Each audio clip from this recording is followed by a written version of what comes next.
Hey, what's up everybody? I'm Caleb. And I'm Chocolate. And we're here with Sheath Underwear. We're gonna set him up with a nice pair. The banana. Oh yeah, that's pretty secure, man.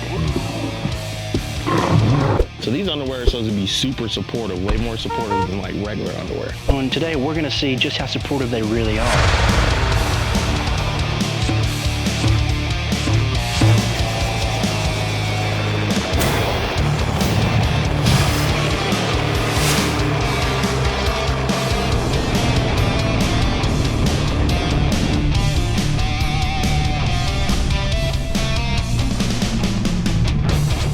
So we missed the drop zone by about 50 yards. The dummy caught a little bit of wind.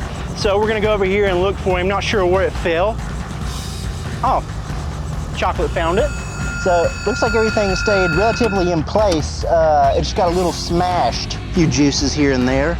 But other than that, it's just 10 out of 10. That's why I wear Sheath.